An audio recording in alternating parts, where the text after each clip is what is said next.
আমি বুঝতে পেরেছি তোমার মা বাবার কাছে ওই ছোট বাড়িতে থাকতে এখন অসুবিধা হচ্ছে, অভ্যস্ত হয়ে গেছো না বড় বাড়িতে থাকা। প্লিজ যাও না, আমি হাত জোর করে বলছি, প্লিজ যাও। কি হলো? আমাকে ছুঁয়ে বলতে তো মারছে কেন আপনার?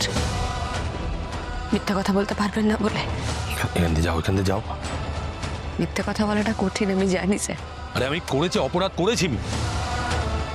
তুমি এত প্রশ্ন কেন করছো? আমি তোমার প্রশ্নের উত্তর দেবো না, কারণ প্রয়োজন বোধ করছি না। আমি তো বলছি আমাদের সম্পর্কটা এখানে শেষ। এত সহজে আপনি আমাদের সম্পর্কটাকে অস্বীকার করতে পারেন না, কিছুতেই না। আপনাকে জবাব দিতে হবে আমাকে। না, আমি দেবো না। তাই দেবেন না? না। আপনি নাকি এত রেসপন্সিবল একজন মানুষ? আপনি জানেন না কর্তব্য বাড়ি থেকে শুরু হয়? এতগুলো মানুষের জন্য এত কিছু করলেন যে নিজের স্ত্রীকে ডিপ্রাইভ করবেন। আপনি তো জানেন চ্যারিটি বিগিনস এট হোম। আমি না এত কথা শুনতে চাইছি না, বুঝতে কেন পারছো না? আমি তো বলছি আমাদের সম্পর্কটা এখানে শেষ।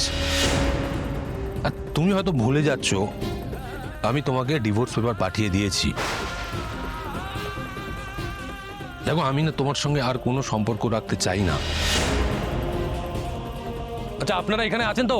আচ্ছা, আমি তো আপনাকে বলেছিলাম আমি কোনো ভিজিটারের সঙ্গে দেখা করতে চাই না, সে যেই হোক না কেন। আপনি কেন অ্যালাউ করছেন? আমরা আটকানোর চেষ্টা করেছিলাম, কিন্তু ওনারা কেন আপনার কথা শুনবেন বলুন তো? এটা পুলিশ স্টেশন, থানা, আপনার অফিস নয়। আমি কয়েদি তো, কয়েদির কোনো ইচ্ছা অনিচ্ছার কোনো মূল্য নেই।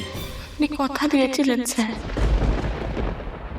আপনি আমাকে কথা দিয়েছিলেন। আপনি আপনি এক মিনিট, তুমি যেটা শুনতে চাইছো আমি বলে দিচ্ছি। আমি ঈশ্বরের নাম করে বলছি আমি নিজে অপরাধী, আমি খুন করার চেষ্টা করেছি। আমি ঈশ্বরের নাম করে বলছি আমি তোমার সঙ্গে সম্পর্কটা রাখতে চাই না। আপনি কেন এরকম করছেন? যে ফিরে এসছে, নিজেকে রাজনন্দিনী বলে দাবি করছে, সে তো মরেনি, বেঁচে আছে। আপনি তাহলে খুনি হলেন কি করে? আমি কেন করছি না করছি সেটা তুমি তো জানো, কে কি করছে কে করছে না, তোমার তো একটা আইডিয়া আছে। দেখো, আমি বলছি তোমাকে, খুন হয়নি সেটা আলাদা কথা, কিন্তু খুন করার চেষ্টা তো করেছি।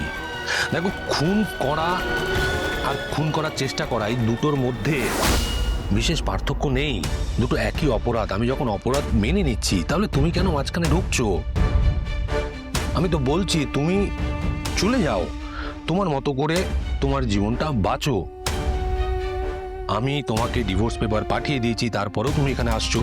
তুমি জানতে পারছো আমি একজন খুনি, তারপরেও তুমি আমার কাছে আসছো কিসের জন্য? লোভে? আরে নিজের জীবনটা বাঁচো না, যাও না, নিজের মতো করে বাঁচো। তুমি কেন পেছনে পড়ে আছো? যাও। আমি তো বলছি ঈশ্বরের নামে শপথ করে আমি অপরাধ করেছি।